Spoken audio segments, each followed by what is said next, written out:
moldou o som de uma geração, mas nunca foi o seu garoto propaganda. Enquanto outros roubavam a cena, ele construiu a alma da música por detrás do vidro. Dos estúdios silenciosos aos palcos de todo o mundo, Benny Andersson viveu a ascensão, o desmoronamento e o renascimento de uma das bandas mais icônicas da pop. Mas a história que só agora está a contar não é sobre bolas de discoteca ou lantejoulas. É sobre exaustão, arrependimento, amor despedaçado e o silêncio doloroso que se seguiu aos aplausos. Depois de décadas de especulação, Benny falou, e a sua verdade é mais profunda, mais triste e mais reveladora do que qualquer um esperava. Construir um reino de som. Ainda antes de o mundo dançar ao ritmo de Dancing Queen ou de se emocionar com a melancolia de The Winner Takes It All, Benny Andersson já estava a construir a base invisível daquele que viria a ser um dos legados mais duradouros da música pop. Nascido a 16 de dezembro de 1946,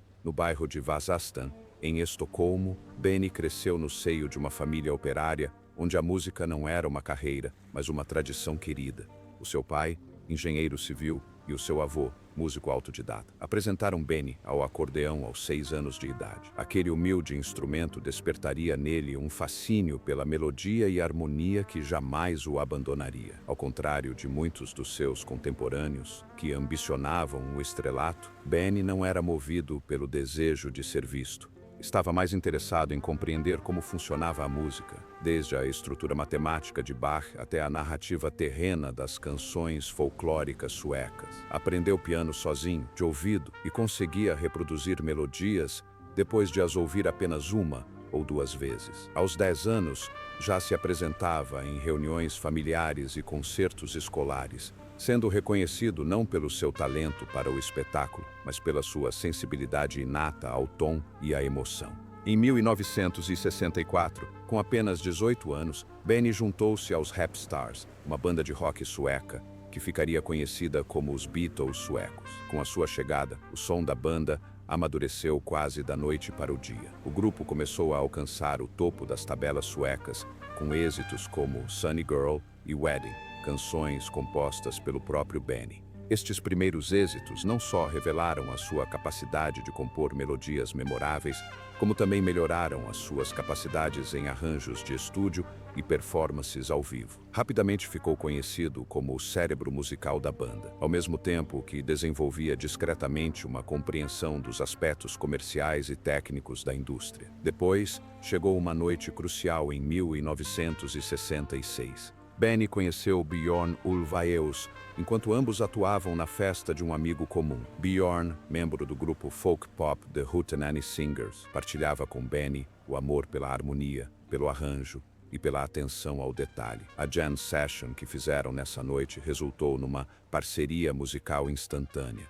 Nos anos seguintes, começaram a compor juntos, experimentando diferentes estilos e estruturas, e até mesmo criando canções para outros artistas suecos. O vínculo entre eles fortaleceu-se não só pelo respeito mútuo, mas também porque se complementavam na perfeição. Benny, o compositor emotivo, Björn, o letrista espirituoso. No início da década de 1970, Benny e Björn não eram apenas compositores, mas também parceiros na vida com 2 colegas musicistas, Agneta Feldskog, uma artista a solo sueca de grande sucesso, e Anni-Frid Frida Lindstad, uma cantora de jazz que se tornou pop e possuía uma poderosa voz de contralto. A sua parceria musical tomou forma sob o nome extenso de Björn e Benny, Agneta e Anni-Frid. O nome era complicado, mas a química entre ambos era inegável. Tentaram, sem sucesso, vencer a seleção sueca para o Festival Eurovisão da Canção em 1973. Sem se deixarem abater, regressaram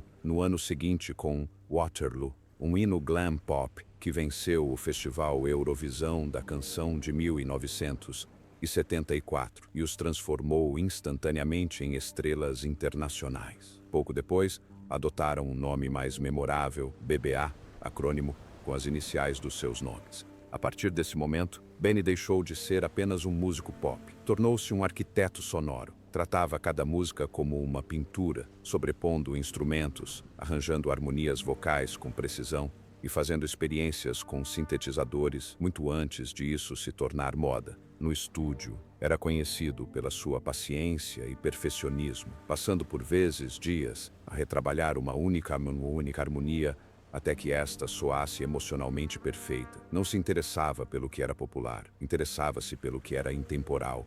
Enquanto Agneta e Frida encantavam o público com os seus fatos macaco a condizer, e Björn compunha letras inteligentes e agridoces, era Benny quem esculpia o subtexto emocional da música do ABBA. O seu estilo característico misturava o brilho com a profundidade, uma melancolia sueca disfarçada de melodia. Canções como Knowing Me, Knowing You e Fernando carregavam esta dualidade, alegria à superfície, tristeza por baixo.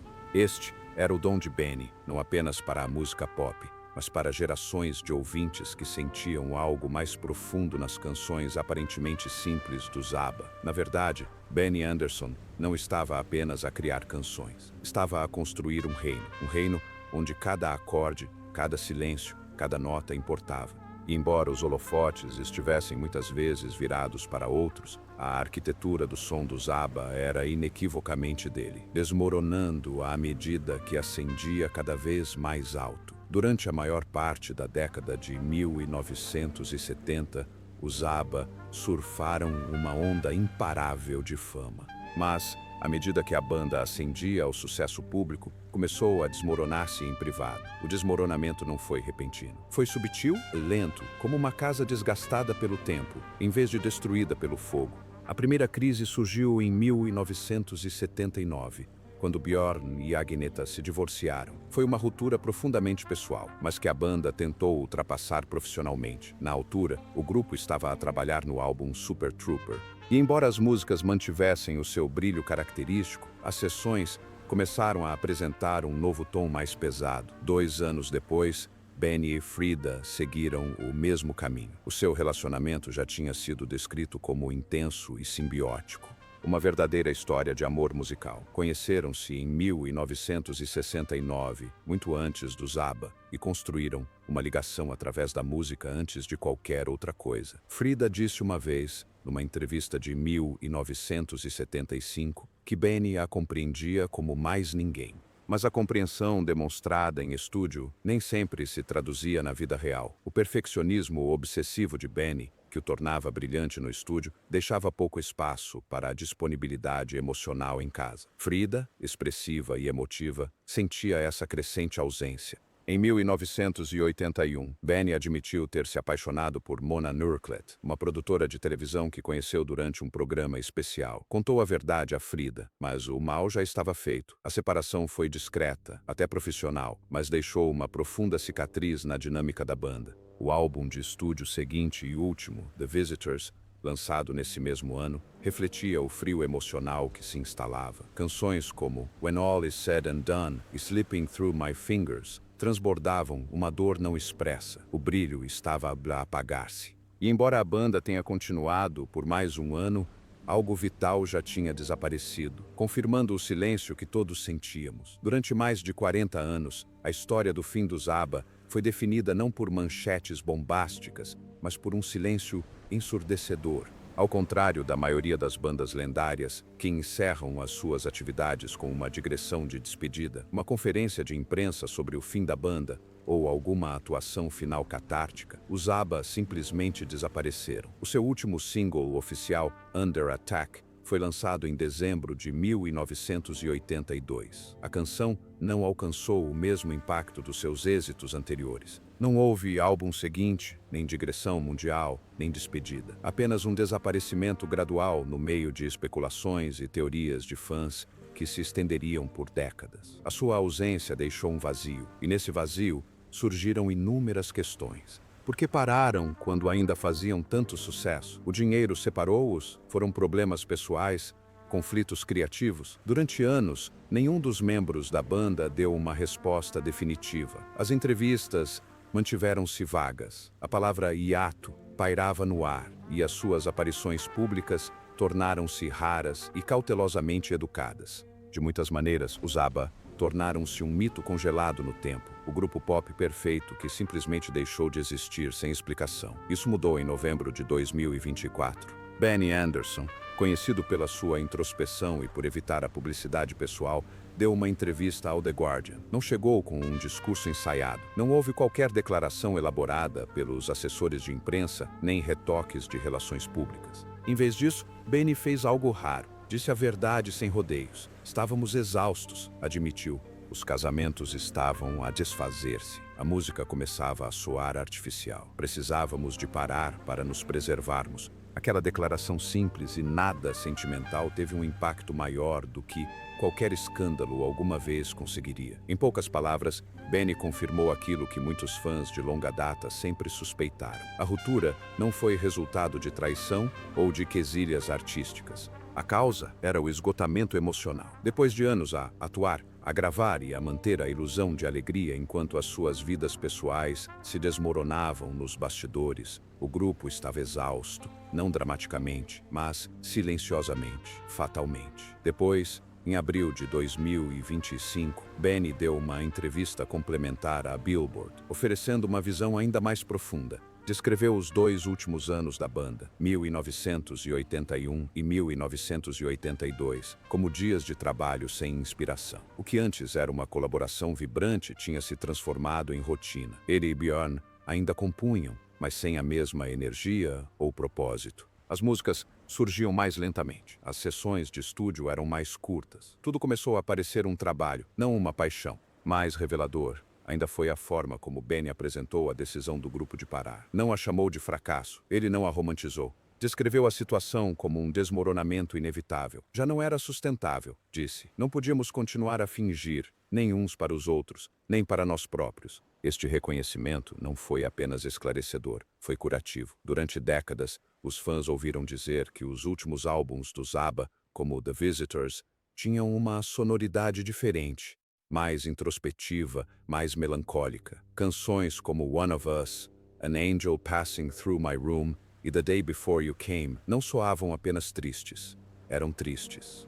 Havia um peso nas letras e nos arranjos que revelava algo mais profundo do que as tendências pop. Os ouvintes sentiam isso, mesmo que não conseguissem definir o que. A confissão de Benny confirmou este sentimento. A angústia, a sensação de algo a desfazer-se sob a superfície polida, não era uma projeção, era real. O que impressiona é que nenhuma das revelações de Benny carregava amargura. Não culpou Björn, Agneta ou Frida. Em vez disso, falou do fim da banda como uma conclusão natural, como uma bela máquina que tinha cumprido o seu ciclo. Fizemos o que podíamos fazer, disse. Não havia mais nada em nós para darmos o nosso melhor.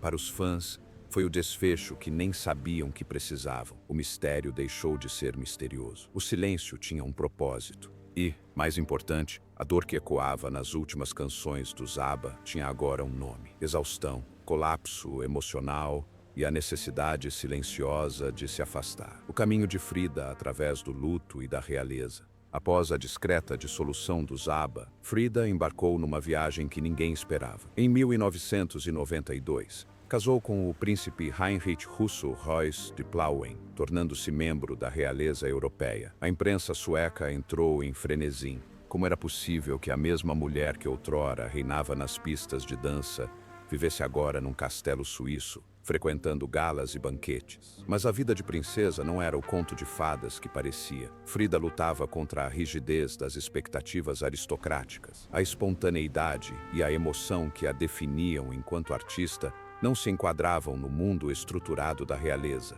E depois veio a maior dor da sua vida. Em 1998, a sua filha, Annelisa Lota, morreu num acidente de viação em Nova York. Tinha apenas 30 anos.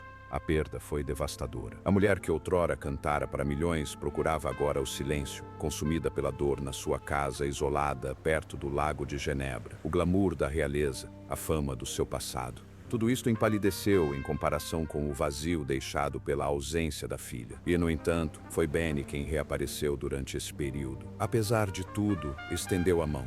Partilhavam um passado que mais ninguém conseguia compreender. E nesta reconexão silenciosa havia conforto. Não em reviver os dias de glória, mas na compreensão que apenas 2 pessoas que viram tudo desmoronar poderiam realmente partilhar. Frida, que antes precisava dos holofotes para se sentir vista, encontrara agora paz simplesmente por ser recordada. Não pelo mundo, mas por alguém que a conhecera verdadeiramente. Regressando sem arrependimentos, Em 2018, após décadas de separação, o impensável aconteceu. Os ABBA reuniram-se para gravar 2 novas músicas. O anúncio chocou o mundo da música. Não só por ter encerrado um silêncio de 36 anos, mas também por marcar o início de um dos projetos mais ambiciosos da história da música, ABBA Voyage. Em 2021, Benny e Björn compuseram um álbum de estúdio completo com o mesmo nome, e Benny assumiu o controle total da produção. Mas, mais do que a música, foi o modelo de performance que mudou tudo.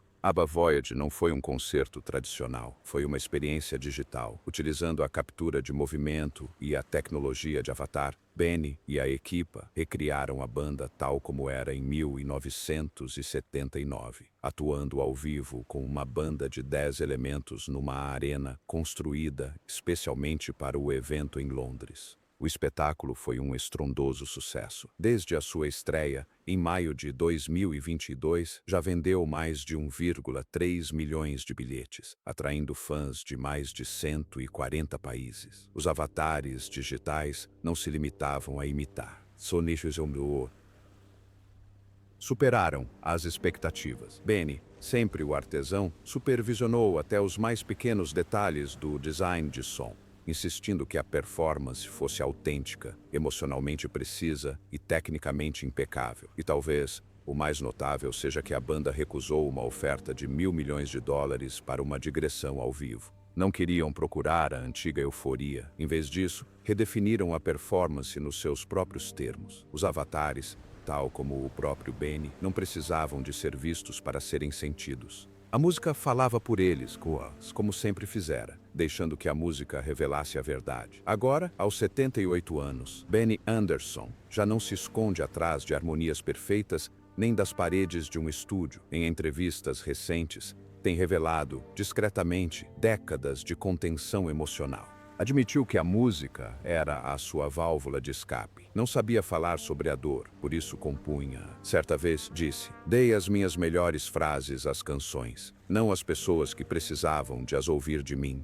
Esta frase, tão simples, tão crua, reformula tudo o que pensávamos saber. O Benny não estava com frio, estava com medo. Medo de confrontar as emoções que fervilhavam por baixo de cada canção de amor, cada balada de término, cada sucesso que mascarava a dor de um coração partido. E esse medo, esse silêncio, foi o que acabou por destruir a banda por dentro. Não foi drama, não foi traição, apenas fragilidade, o tipo de delicadeza humana para a qual a fama nunca os preparou. Mas a beleza na sua honestidade. Porque, ao finalmente dizer estas coisas em voz alta, Benny estava a fazer o que os ABBA nunca fizeram, oferecer um desfecho. Está a dizer-nos que nunca se tratou de perfeição, mas sim de sobrevivência. A música não os salvou da dor, foi a forma como a enfrentaram. E talvez seja por isso que as canções perduram. Nunca foram fantasias perfeitas. Eram fragmentos reais, confusos e complexos de 4 pessoas que tentavam manter-se unidas. E agora, passados todos estes anos, o homem quieto ao piano revelou-nos finalmente a sua essência. Como acha que teria soado a música dos ABBA se eles tivessem encarado as suas emoções de frente, em vez de as expressarem através das suas canções? Deixe a sua opinião nos comentários. E se esta história te emocionou, não te esqueças de gostar, partilhar e subscrever mais jornadas musicais impactantes.